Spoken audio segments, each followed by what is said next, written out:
welcome to part 2 of last Tuesday's Tactical Tuesday. We're covering Craig's game of 88s at ZON, where his Americans come on, run into snags of a couple Americans, tries to make the best of it, has his units in position for a great end game run, and we'll see what happens.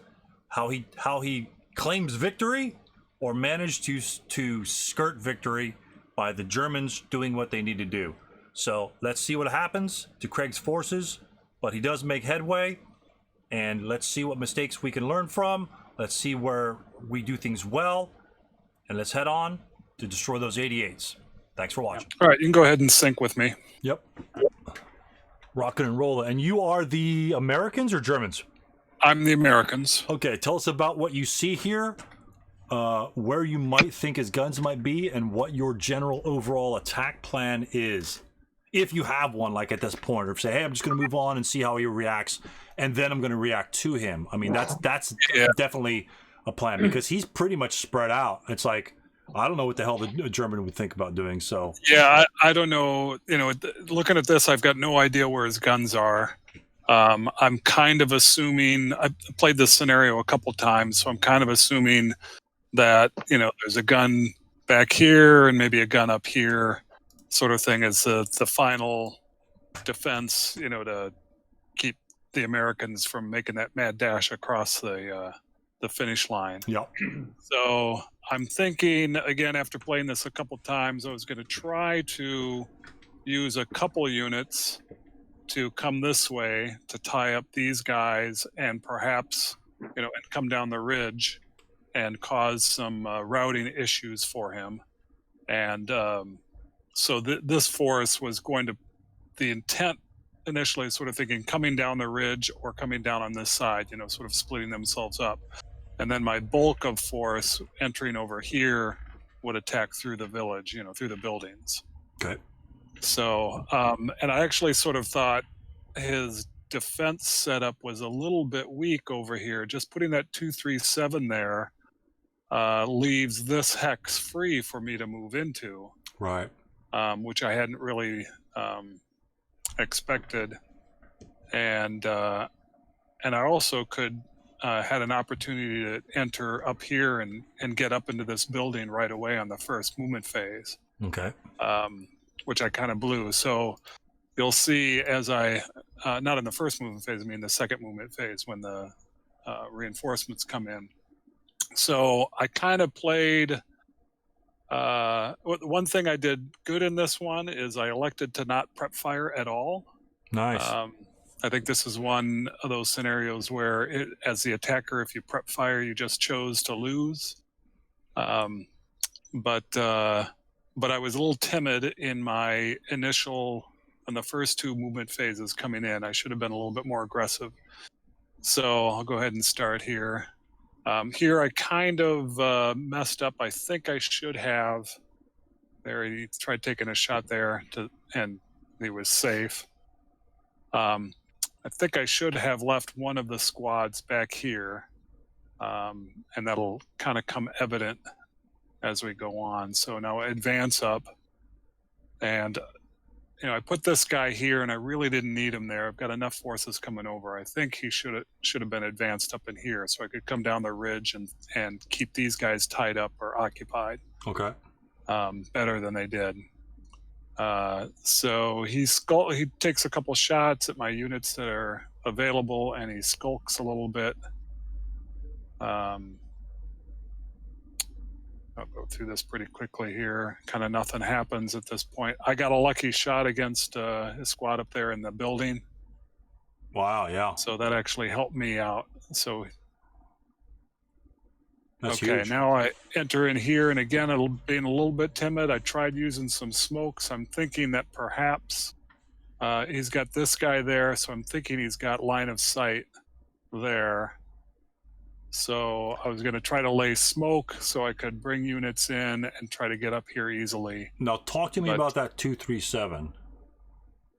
Is he actually a risk to your units for all intents and purposes? Well, you know, I've lost so many units to a 2-2 shot. Right. You know? So you don't stack them, right? So you definitely don't stack them. He's Right. got he's But I got guess back here it's only a 1 -2. right, So right. So it's not quite as bad, but yeah, the smoke is pretty decent. He does have the other hexes covered pretty well. I mean, he has all these open ground hexes covered with these guys. If these guys didn't cover these hexes, I would just bum rush this guy. Most likely he's going to break your guys, but what do we have to counter broken units? I got these 9 -2 leaders. You get 9 -2. They're going to be up. You have 2 turns to make a 7 or a 10, and a 7 or 11. So yeah. I think a better from a German's point, I would have put my 237 over here so he could end up either here or here. So then for me to come in, I got to take that point blank shot from that half true. squad.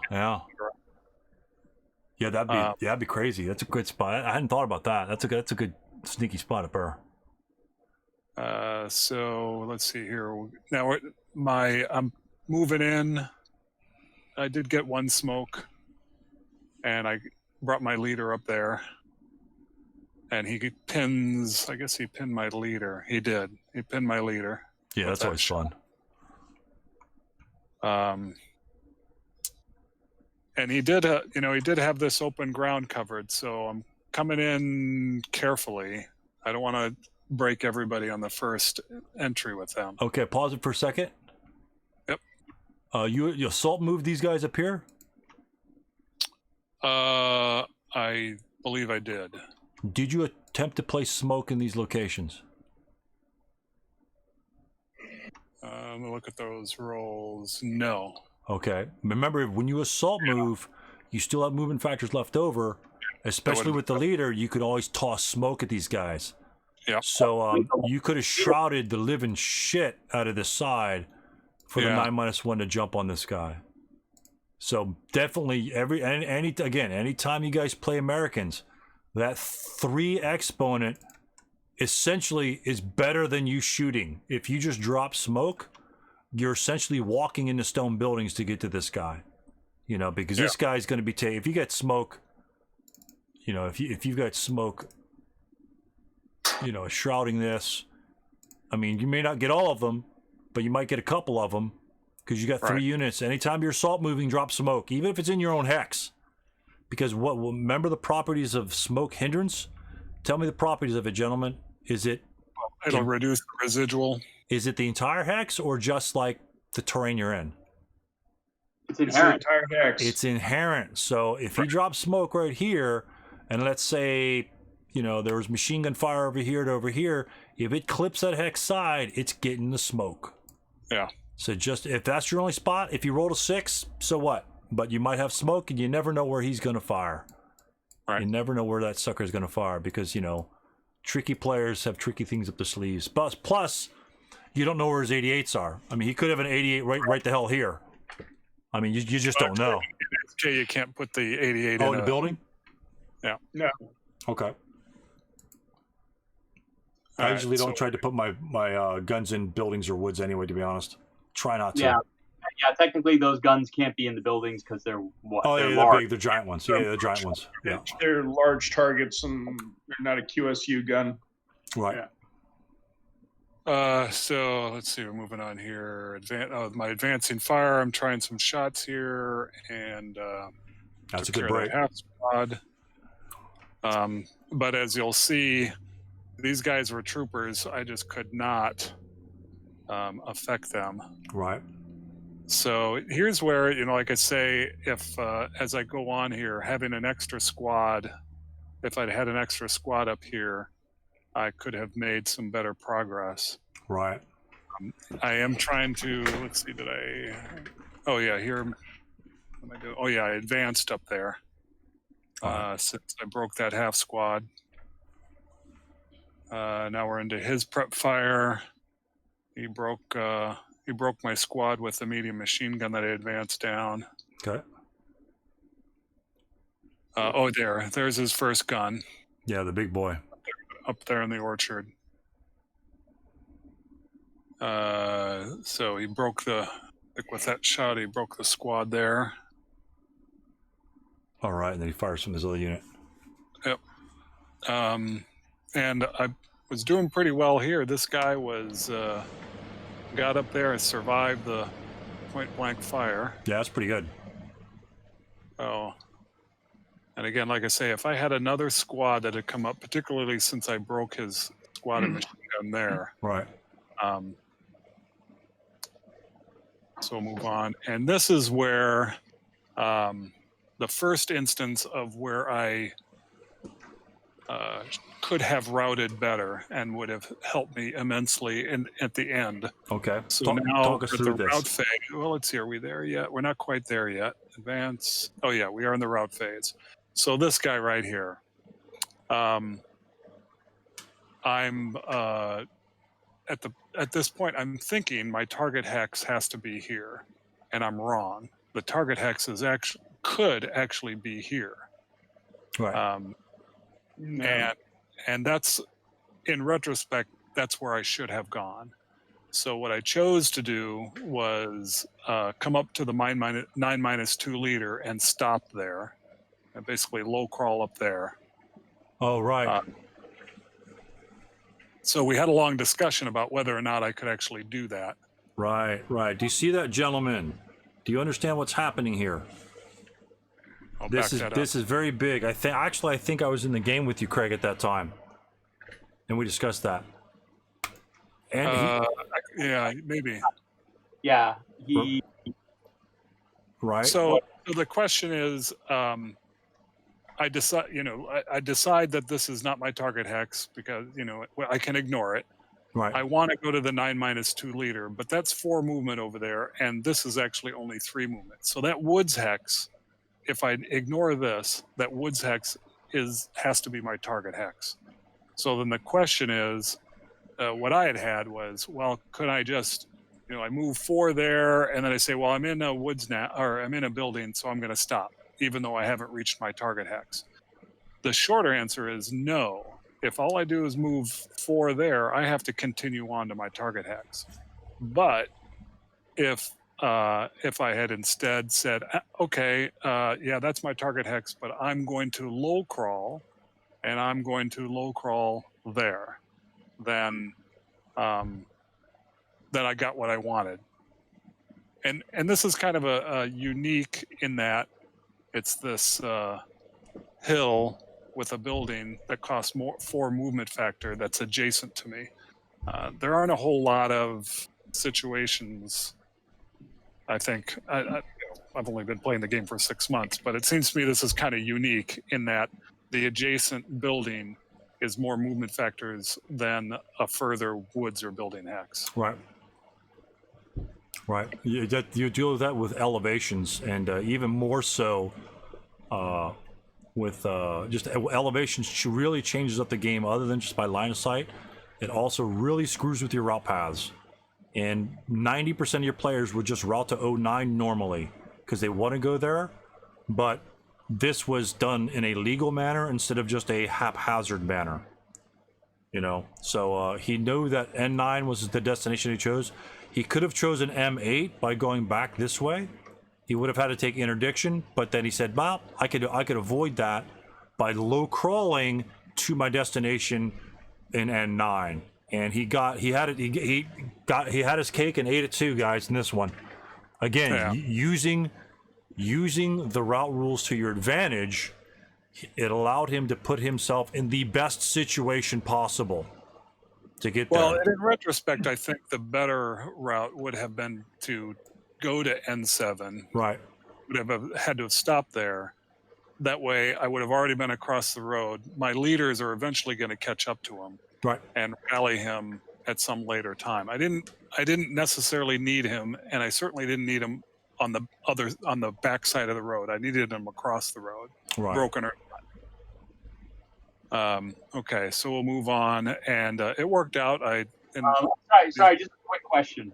Yep. Just a quick question. If you had routed forward into N7, would the unit in M7 be DM'd immediately, or is it only DM'd if the good order squad moves adjacent to them? Unbroken. All right, and so it is unbroken. Unbroken. Okay. And he can remain there. Right. Well, well, my unit would have to remain there. He couldn't continue on there, but he Right. doesn't need to route, even though he's adjacent to my unbroken unit. Right. right, but Or yeah, my broken unit. but is the unit in M7 DM? No. No. He's not DM. If there was Yeah. a leader in 08 that routed with the unit, then he would be DM'd. Okay. Yep. All right. And he can stay there. He can stay in N7, but he cannot route to M8 even though he's unbroken, because you can't route adjacent to an enemy unit. It doesn't matter whether he's broken or not, but you can remain adjacent to a broken unit. So very awkward. He can go here, but he can't go there. He can go here and be fine, but he can't go to M8 in going there. If I went through N8, but not if I went through N7. Correct. So again, knowing your route rules and knowing where you can go, and that could again make a big difference there. You know, Craig might have his MMG here to cover this road later, like he says. So he's going to bring up leaders, and it forces this unit. Is this unit going to fire out and DM that guy when a 9-2 is staring at him with a couple 447s around? Probably not. So therefore, by the time it gets around to the American player turn, again, you know, because he'll be DM'd in the German player turn, he can't rally in the German player turn. He'll lose the DM. So when the American player turn 3 comes along, he'll need an 8 to rally all by himself. All by himself, he'll need 8 to rally, and then he'll have the medium machine gun up and going.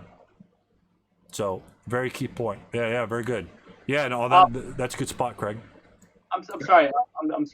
I'm sorry to belabor the point here, but I just decided to look it up. All right, so let's say the American broken unit routes into N7, which is a legal route square. It does it. I'm looking at the top of page 10 in the official rule book here. It says a broken unit not under DM that becomes adjacent to a known enemy unit or is attacked by enough FP to possibly inflict an NMC is placed under DM. I think that's an error. It's probably another thing later on. It's got to be unbroken. Yeah, I mean, I don't know. I mean, you know, again, maybe this is a subtle difference between SK and ASL. I don't know, but reading that seems to say, I mean, a broken unit is still known. Yeah. You know, so I don't know. Yeah, I mean, I'll keep read it again. Read what you say. Where is it? It just says a broken unit not under DM that becomes adjacent to a known enemy unit or is attacked by enough FP, taking the possibility of powering into account, to possibly inflict an NMC is placed under DM. So the important point, to skip the second part, it says a broken unit not under DM that becomes adjacent to a known enemy unit is placed under DM. Okay. Well, I know he doesn't have to route, but I guess he is put under route, but he is at least under DM. Yeah. So yeah, you are right that he doesn't have to route away, but you know, I don't know if it would ever make any difference, but I just hadn't encountered that before. Literally a broken unit routing adjacent to another broken enemy unit. But I guess they would probably both. Well, obviously you're DM because you're routing. The other unit would become DM as well. So, Sorry, where was that in the rules? I just want to. Top of page 10. 10. Yeah, so it's in that 837 paragraph description of fire effects. It's literally the last paragraph in that section. So 3, 2. Oh yeah, 3. there it is. Yep. So, Okay. Yeah. It's a minor point, but I just had never seen that before, and I just thought it was interesting. Okay, so go ahead. Okay, sorry about that. All right, so we go on to the, or here, I guess the, trying to figure out where we're moving things around here. Yeah, German, my turn? I don't know. Must be, yeah, my movement phase. So trying to use smokes here, get myself across the roads. And to pretty good effect.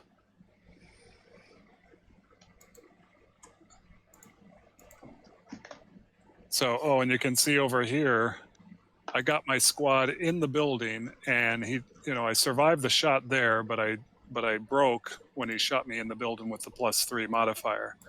And again, this was a case, if I had had a second squad, I would have been able to take advantage of that position. So over here, I'm still trying to take care of this guy and get across. And he's holding firm. That always seems to happen to me too. Yeah, you're on the attack, and there just always seems to be one unit that's just holding out. So but I am making some progress in the middle, but I think at this point I'm kind of thinking my progress is just a little too slow. Here is where another, let's see, we're at the route phase. So here I think, is this where I made the mistake? It might be in the next route phase. Let me back up. Where did I just route, guys?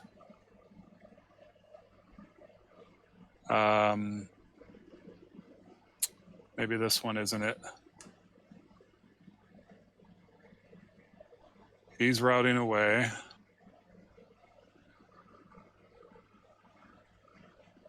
No, it'll be in the next route phase where I made some mistake where it again was a case of I routed out, and we'll get there. I'll point it out where these routing errors, I think, were a key factor in my loss.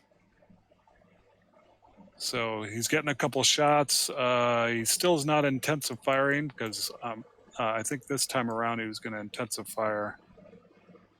But he's thinking he didn't want to take a risk on it because it wasn't so close yet. But I was able to break him in the gun here. So now the 88 is no longer a threat. This was the best I did up here. I finally pinned him. Jeez.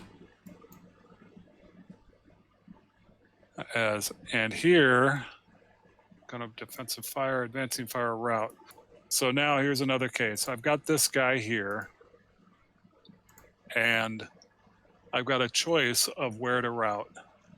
And where I should have gone is here. But I didn't. Where is it? So I'm thinking about it. He routes, and then I went there.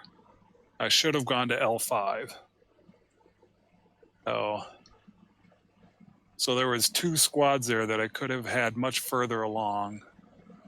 Right. On that route there, you had to go to M5, right? From here? No, L5 was a choice. I could have gone to L5. Right. But no, but you couldn't go to M7, is what I'm saying. You have to go to M5. No, because let me back up here. Because the Germans routed first, and so he routed out of your LOS. So when your route time came along. Right. And I guess the reason I was thinking about L5 and M7 and not M5 was I was thinking he was already. Okay, yeah, that's fine. Yeah, that's fine. But yeah, just if he routes out of your spot, then you're free to occupy whatever building he runs from. So yeah, that reiterates it even more. Where I should have been in, well, even more so. Yeah, I could have gone to M5 and then L5. Yeah, or K5 for that matter. Right. Yeah, but that's fine. That's fine. Or up to the N-1 leader right away. But since that guy's giving you a pain in the ass on the left-hand corner, like you say, getting across the road is very key for you. Right. So at this point, I could have, 2 squads could have been further along than they actually were. Yeah. And then this guy would have been less of a threat. He's a thorn in my side. I could have basically gotten around him, and it would have been much less of a problem. And he's still, causing me a bit of havoc there with trying to get across those roads. Still wondering where his second 88 is, but I'm guessing it's near the exit. So where are we now? Which turn? 3. I'm going to kind of zoom here where we get to where I'm trying to finally making slow progress. And let me get up to the last mad dash where perhaps we can figure out how I might have made it. He CX'd his guy there, ended up getting rid of my squad that was over there. Again, a case where if I had that third squad over on that side, might have made a bit of a difference for me. All right. Oh, I'm finally getting up here. He's prepping for me coming down with my last squads. Wow.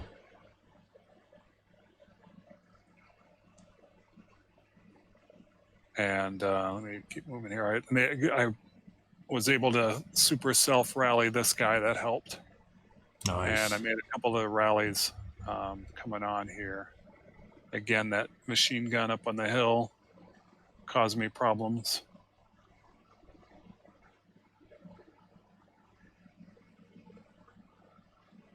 Keep going here.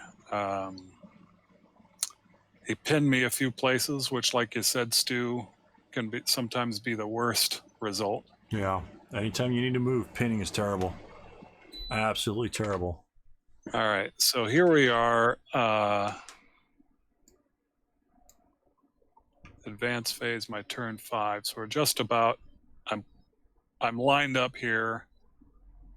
Now we're going into his turn 5. So I'm set up. I've got 1/2 turn left for myself to try to make it across. And I don't know where his gun is. And he's still got these guys up here, and he's got these guys there. I'm not sure why he stacked them like that. And there was one other mistake that he made here too. When we get up here, I think, get to his advanced phase. So he stacked all these guys there, which I think was a mistake. I would have put at least one squad up there. Yeah, spread them out. But of course, it ended up not being making a difference. So rallies. Fortunately, I lucked out here. That guy was not going to be a factor, other than he's a speed bump. He's in my way. All right. Now hold on before you start moving here. What's your plan at this end? What is your plan at the end of this turn here? What do you think he can do? Remember, he's got the 88 that's left.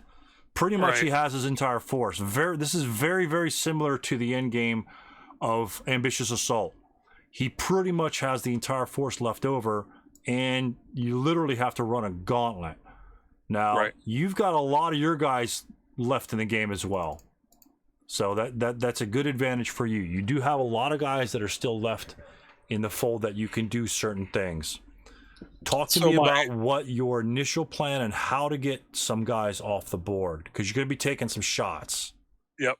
So my initial plan was to get units adjacent to these guys, so that once they first fire, if they don't cower, then I can still maneuver around down here away from them. All right, back up to the beginning, right at the beginning of the movement phase. I think you've moved these guys already. Yeah, right. These guys. Yeah, if you could back it, hopefully it won't screw the log file up. If you could back it up just a bit. I don't know exactly where they started from. Yeah, they were there. And I think this is where I started. And what about 05? 05 started there? 05. Let me back up. I see a couple DMs on the screen too. So, I think he must have started there. He must have. It's been a little while. Okay, so you now. Right, so it wasn't DM there. So yeah, he would. So that's where we started. So I was thinking this guy was going to try to come down. To get close to here. I think my intent was going to try to draw some shots. I was going to I brought him down to here, and I was going to stop there. I came down like this was movement 5. I CX'd him. So it was going to be 1, 2, 3, 4. And I stopped there, hoping that he would try to take a shot, and then I'd be able to freely move there from whoever was going to shoot, Okay. and try to do the same kind of thing up here. Get a squad adjacent, so that these guys would only get one shot. Okay. Now, when you move a squad, when you want to move this guy up here, right? Is this unit getting off the map? Essentially, the game ends in the movement phase, or essentially the advance phase. Yeah. For all intents and No. purposes, the game ends in the movement phase. So no, he's not getting off. That guy's not getting off. So will a good German unit fire at that unit when you move him up here to try and bait him? Well, the intent wasn't necessarily to bait him. The intent was to get adjacent. So when he did take one shot, then that would be the only shot. Oh, I see. Because then the next shot would have to be at somebody who's adjacent. Oh, so you wanted to do the adjacent limitations thing. Okay, that's fine. Now, what else could you do when you got adjacent to him? Oh, you know what just came to mind is I could have put smoke in his hex. You could have dropped smoke in his hex, especially with that LMG. Yeah. That's that rate of fire 1 always comes at the last turn of the game. It always comes at the last turn. And I didn't even think of that until just now. Yeah, so but that's a good move. That's double damage you're doing to him, right? You're moving close, so he knows you're not gonna get off if you're not CXing. And so he's not gonna fire, and then you get the free smoke placement. And then he's screwed. And then you can do the same thing with this unit over here, but this unit can actually get off if he CXs. So he could smoke any number of guys. Yeah, you could, like say, you could bait the shot over here to get him to first fire. Hopefully you won't die. Or you could bait the shot here and then try to get your move off, and the same and so forth. Or you could smoke. So again, remember, smoke. That big 3 it can be really huge. And you know you're going to be facing the 88. Right. So you know you're going to be taking minimum 2 shots from that guy, and 2 guys are breaking from the 88 minimum. He's not going to miss you, even if he intensifies when you're moving the open. It's just not going to happen. Right.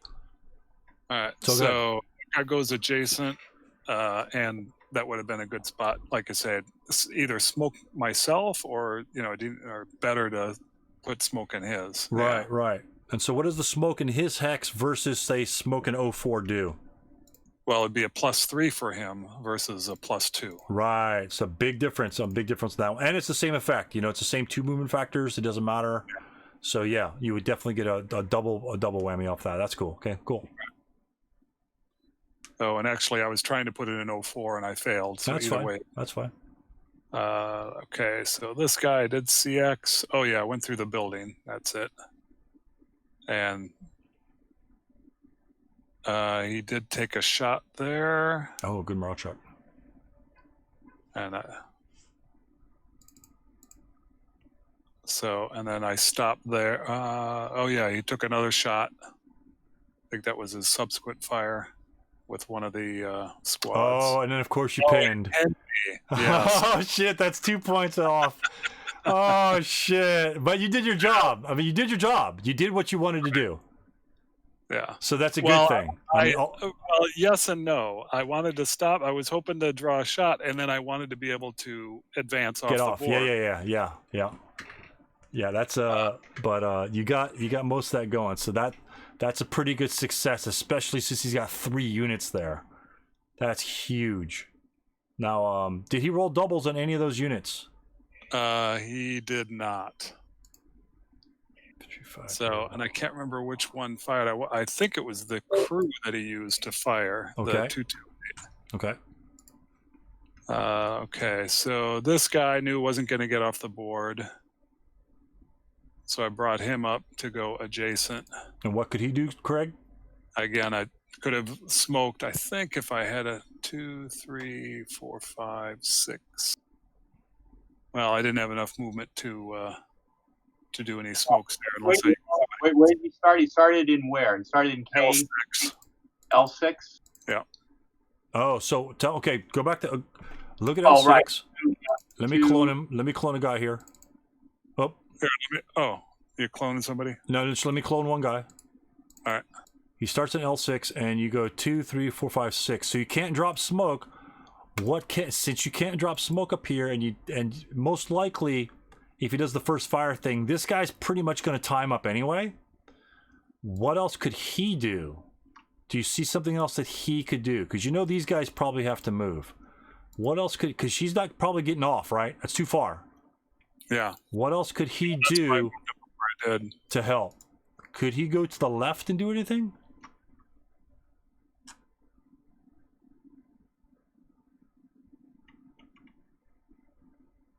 Well, since I didn't get smoke from the guy up in the building, the O building, I could try smoking that side as well. Right, and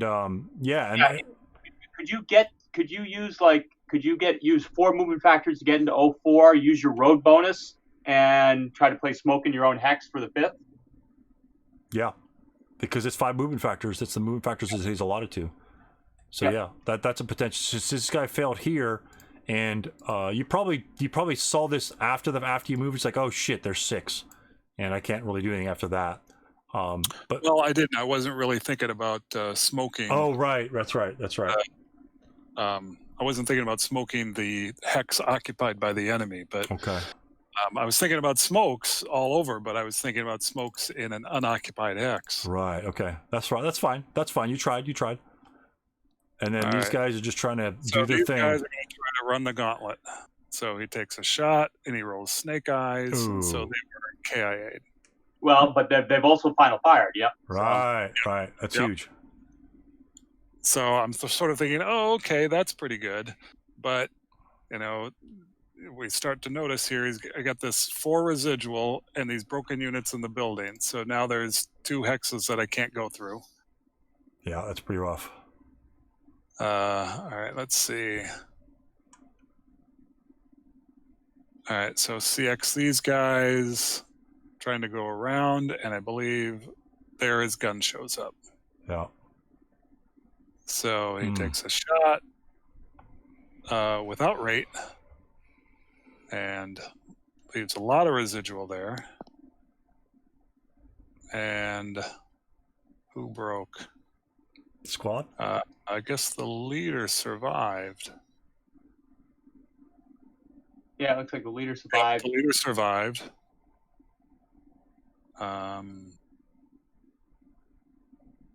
He shoots the leader. And the leader there's pins. The pin. Oh, God. Damn. Oh, man. Oh, the pin. And another 8 residual there. So now I've got a lot to go through. Right. But your gun, but the AA gun has what, intensifier? That was an intensifier shot? Yeah, he's done. Yeah, he's done there. So he's done. But now I still got these guys and these guys and these guys. So I'm trying these guys here, and I'm going to try to go around this way. And let's see. I think this is when he takes a shot. And I break. And I break. And I think...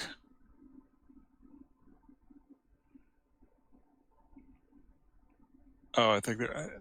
Yeah. Oh, right. Leader lost Cha-Cha, and then you don't have the movement factors to move into the woods. Right. Yep. Ugh, the 9 morale leader. That's a bummer. So there's that. You can still make it. You can still make it, Craig. Where did that shot come from? From the hill. I3. Oh, from the hill? All right. I think it was from here. Yeah, little bastard. Yep. All right. So my last stack, he's still got this guy. Coming around here, I try to... actually, what was he doing here? Oh, yeah, I was counting it. Take the residual. He rolls boxcars. So I'm like, okay, I got there. I continue on. I'm in the woods. He's taking a shot. From who? Was it from there? No, he's thinking about it. Let's see. What is he doing here?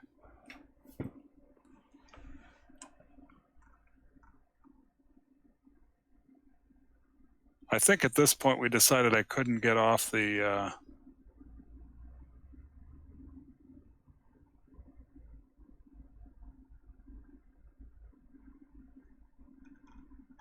I can't remember what we were doing here. I think that we had made a mistake, so I went back and replayed this last move, and that's where I broke there, and all I got was that guy there. Okay. So it's two. That's 4 points. 4 points. Oh, 2 pin guys. And I think one of the other points that I missed, if I remember right, was there was some point where I could have moved. I'm pretty sure it was in this hex, and line of sight is actually blocked by the woods from there. And I never moved there because I was thinking that he'd be able to fire into there, unless I'm thinking about a different game. But at any rate, that's the best I could do. I think the two key things were the routing. I could have had more squads get further along, and then Stu pointed out, and I hadn't thought about it until he pointed out now, was had I smoked, this hex and this hex, might have had definitely would have had a better chance. Yeah, that 2 pins. But it was a pretty good game. The pins killed you too. I mean, even without the smoke, the pins, because that's the rest of your points. That's 8 points right there. Because both those guys would have got off. The pins are just a killer. Very close, very, very close. Considering you had to go through all that, that's just simply amazing. Shows how a wounded 7 leader, can be a pain in your ass. Right. And guess what else your opponent could have done? Where was he? Was over here, right? And then he routed over here? Actually, eventually. He did end up routing from down here. So, yeah, I think he had been here and he routed there. Imagine if he moved one guy there and the other guy low cross here. Oh, yeah. How much more funneling would that just simply do? I mean, you're looking one route to get the hell off the board. It's just, again, just throw your bodies up there. I think I was watching near the end of this game, and at least most SK games have a wide berth of exits. I was looking down here and I say, well, all he's got to do is do this bullshit, and the Americans really can't even get off. Right. I mean, I don't think he could have gotten the squad. Well, maybe he might have. I think he was running out of movement factors. Yeah, they could just block the hexes. But yeah, but you did your job down here on the right hand side. You just pinned. Man, that would have been so sweet to get those guys off. It was so nice. And then this guy here pinned. So wow, even though all those guys got obliterated, annihilated, no smoke, and all of that good stuff, you were still literally 2 pins away from winning the game. That was really good. Yeah, that pin, that definitely held it up. That's amazing. His defense was, like I really know what to tell. His defense, I think, could have been stronger again. I think the half squad, if it had been up here with another squad, a squad here covering that hex. Yep. And I don't like to put the gun up here. For me, I think the best place to put one gun here and one gun there. This gun here can devastate anything there, plus cover this side. Right, it's pretty sweet. That's a pretty sweet location. So, because up here, if the Americans don't come down this ridge, right, then he's got nothing to shoot at. Yeah, especially if it's centralized like that. If it's over here, it's one thing, but if it's centralized like that, he's only got the ridge and over here to fire at. I think I put mine in the same sort of spot, but right, if you just threw everyone over here, the gun's out of the game. So it would be interesting, but it's rough. Coming through here, an 88 is going to be on the side. I have yet to see anybody come this direction. I don't know if you guys have watched other guys play or have played yourself. Getting these guys from the red over there could be problematic. That's a lot of movement factors to get over to that side. Right. But it'd be interesting. I mean, you'd have to send a couple guys here just to keep these guys honest. Yeah. And it would be. I don't know if you could do it. I mean, that's 5 turns for those guys. Right. I don't know. I mean, it's a lot of CXing, a lot of leaders CXing, 8 movement factors. That's a long way. You just got to survive those shots. Oh my goodness. Yeah, good game. Yeah, his defensive setup really didn't. Probably for me, it didn't give me an idea where he might be setting up his 88s because he's just kind of spread out everywhere. Right. And yeah, you just got to try and punch a hole as deep as you could. But yeah, I think you focusing on, possible getting the advantages of the routes, getting a guy another hex or 2 ahead, could make all the difference in this one here. And since Craig was having difficulty with that guy up on the hill, very much like the difficulty I had with my HMG and the ambitious, it took 3 turns. 3 turns, and Craig sort of had the same thing here. It took 2 or 3 turns for the son of a bitch pinned. Sometimes that guy's just a thorn in your side, and a lot of times, what I end up usually doing is say, well, screw it, I can't waste some more time, and I'll just rush everyone by him. Half of them get obliterated, and I'll probably just lose the game from that. But it's like, hell, I can't. I'd rather get obliterated than just, I hate rolling, the high dice rolls and wickets are good units when you got to move. But yeah, it's gonna be frustrating when he's got one guy that just doesn't want to break. So, very cool game. Yeah, this always looks like to be a tight game, to be honest with you, gentlemen. I didn't think it would be, but just by watching the play out, it just seems pretty good for whatever reason. It's tight. Small map. You don't really need a lot of units to defend. You just need them there to shoot at the end of the game. And I guess if watching Craig's game here, you could probably see that. I think with the Americans, if you were to try to be overly aggressive in the beginning, I think it might actually pay dividends. Simply because if the Germans got 1 or 2 less squads in the back. I mean, he really is very lacking in shots. Just 1 or 2 squads less in the back. And you really don't need a lot to move off. But that might be something interesting to think about, is just the really looking forward to like 4 to 5 turns where you need to break guys off the board. If you can pop those guys early, that they won't be in a position such to kind of screw you over. So you really have to spend your units like Craig did, which he actually did really effectively, in getting those guys to first fire and tying them up. Unfortunately, his opponent got those lucky dice rolls like I did in my last game, and the pins come along too, and it all adds up. But it's fun. This is a good one here. I mean, even with, like you say, the miscues in your routing, you really had a good chance, even with all the residual, in getting those guys off. So that was a good job there. I mean, I really like like you said, this whole stack here, baiting on here, bait all that shot out, and that worked, except for you just got pinned. I think that would have been. How many did you get off? 6? You know what? I can't remember. Yeah, I can't remember this one either. 7, yeah. Okay. 7. So if you didn't pin, you would have got 6 off. Oh my goodness, yeah.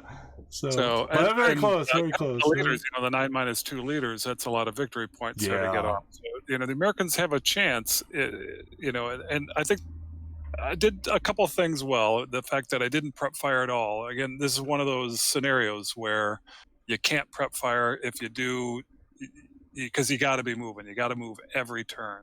Right. And I think I made pretty good use of smoke initially, up there when I was coming down in these hexes. Right.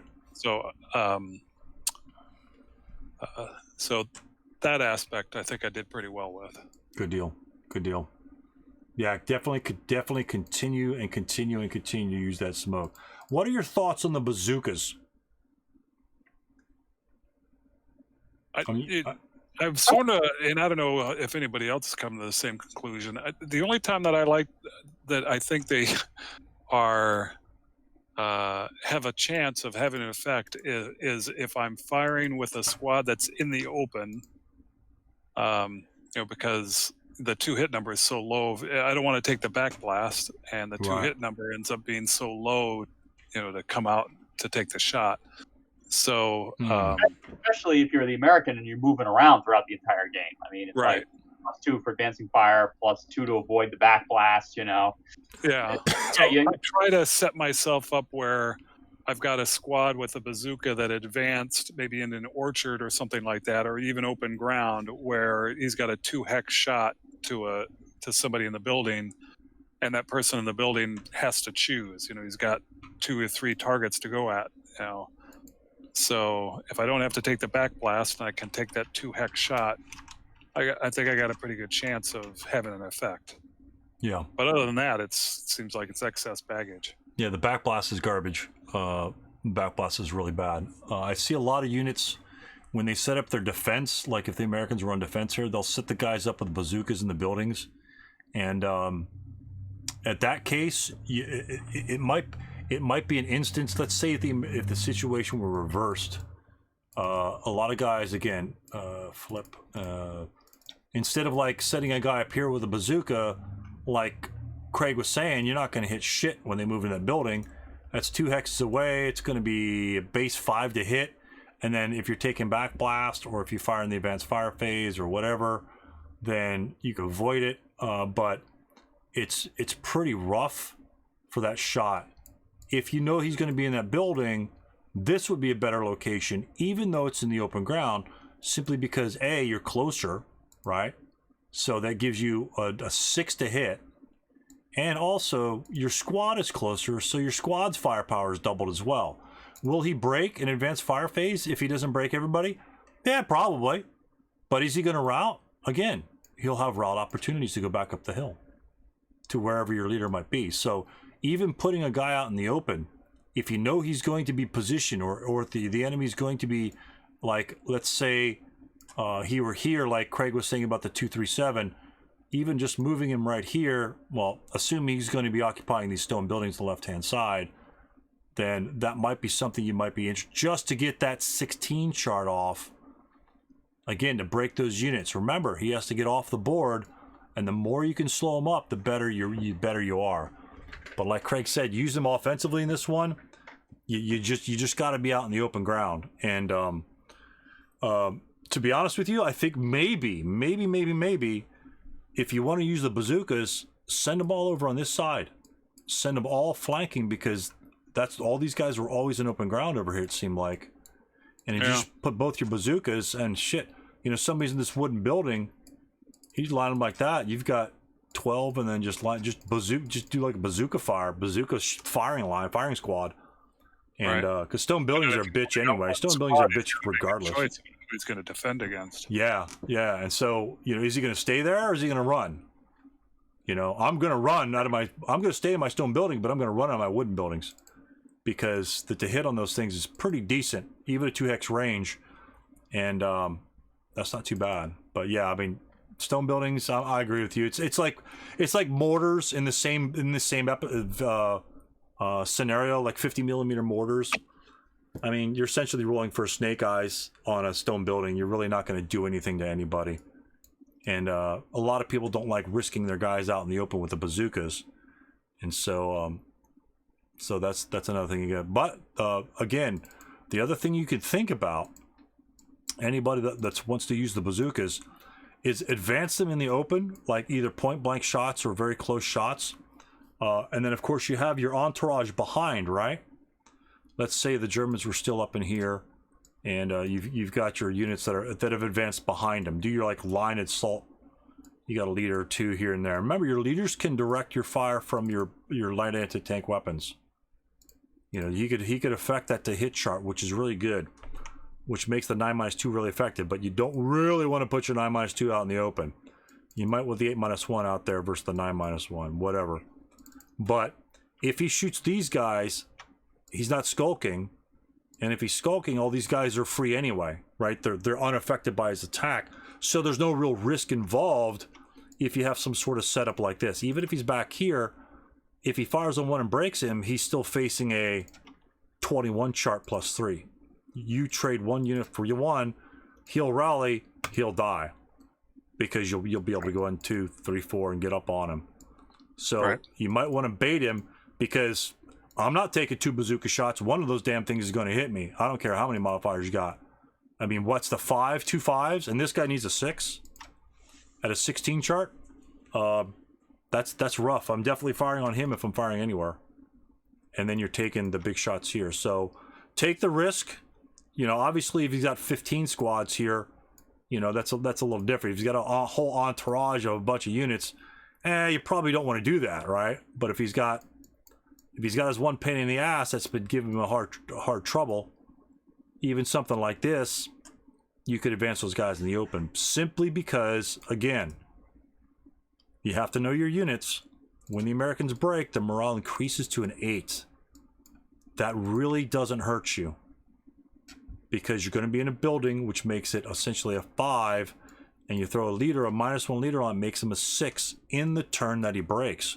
You can't get any better than that. And if you get the 9-2 sitting in the back just for rally purposes, you know, letting these guys just do massive fire charts, let the 9-2, they're up at 7s or 8s, or let's say 7s, 6, 4, 5, 6. Yeah, they're up in 7s, 3 7s, bam, bam, bam. You know, in his turn, they're up in 7s. So if these guys break here, if they rally back there, if he's got, you know, a couple guys broken here, and you got your 9-2 in the back. I don't know where he is. It's been about a hard this guy, right?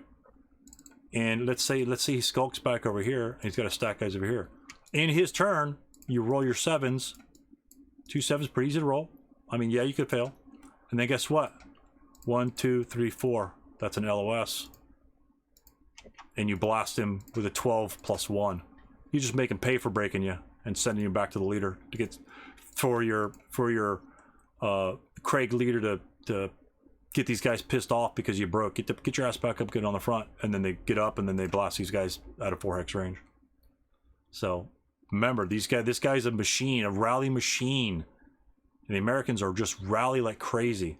They will break, but they will rally fast, unlike the Italians. You know, they are not the Italians. So treat them as elite units, but as they're broken. But you need to get them to a leader. So very cool, very very good game. But I think it's a big part of it too. Is you know, it will help. It will help kind of equalize his good rolls against you when he rolls his 4s and 5s or 3s. When he gets those 2 morale checks and you're breaking all over the place.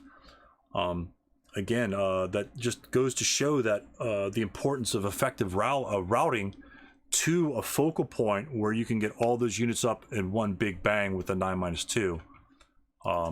I didn't use my 9-2 that effective in the Italian game that I played, and I have a tendency not to use my good leaders well at all, to be honest with you. But that's one thing they do really, really well, is get your elite units up and going in no time at all. And it's quite impressive to see. And the best thing about that, and in terms of me, my personal morale checks, is all your units are breaking the front line. They come back. In his turn, you need 3 7s. In your turn, you need 3 11s. So they're up in your turn, regardless of what the hell happens in the game. You know, you're getting them all up. And so that gives you a very high positive effect that, okay, he's breaking all my guys everywhere. And by the time my turn happens again, they're up and going anyway. So I'm charging him forward. We're doing it again. And I'm going to make him roll those same 3s and 4s and 5s. And eventually he's going to miss. And eventually you're just going to just pound the living crap out of him. You know, and, you know, hopefully some of these guys over here are in the front that could drop some smokes to give some of these guys coverage. So maybe he could like run around the corner, some sort of bullshit, and get a position where he could do something else, you know. So definitely nationality distinctions really comes into play in determining how effective you can really rebound from an enemy's attack. This one the Americans can, and he did, because Craig had a shitload of guys there at the end. He just had a gauntlet to go through. That's all, a Clint Eastwood gauntlet to go through. And in the Italian one, he had a shitload of guys, but you know, once he's broke, he's done. I mean, he's just done. And so it's just a night and day. I kind of liked. It's kind of weird that it kind of ended this way, where it showed really good units bouncing back, and he was broken all over the place, and he bounced back, whereas the Italians just simply did not. And you really have to treat your units differently because they're not the same. A 346 isn't anywhere near the same as a 747. Not even close. You know, you might think, oh, he's half firepower. Not at all. Not at all. Spray fire, assault fire, ELR 5, smoke 3, higher morale, 3 higher morale on the backside, twice as much firepower. It's the whole unit combined. So very impressive to see, and managing your units well. And the Russians are something different on top of that. So they usually just have numbers to overwhelm you. But exciting game. This is a really good game. I watched this one here. It's like, damn, this is going down to the wire. It's gonna look. It's gonna be a hell of a charge off the map. And Craig did a good job. Did a good job trying to get his units in the best positions possible, and thinking ahead, and doing what he needs to do. And he kind of tried to do what he needed to do. Just a couple rolls didn't go his way, and you know, he's just gotta love the guts to run the gauntlet. He just got a couple guys pinned at the wrong time. That's so bad. Even with the massive, just awesome display of firepower that he was exerted, he got some guys in good position. So, you know, hats off to you on that one. That was a good one. Good deal. Thanks. All right, so that was a great game at the end. Craig was just trying to skirt to those victory locations off the board, getting off the map, trying to get those points. Pin here, pin there, so close to victory. I think it was very exciting to watch, to be honest with you. He had a hell of a gauntlet to run through. He tried his best with what he had at the time. So kudos to that. We just got to move on and try to figure out, you know, how to lock that down later on. So that's what we're here for. Thanks for sharing your stuff with us.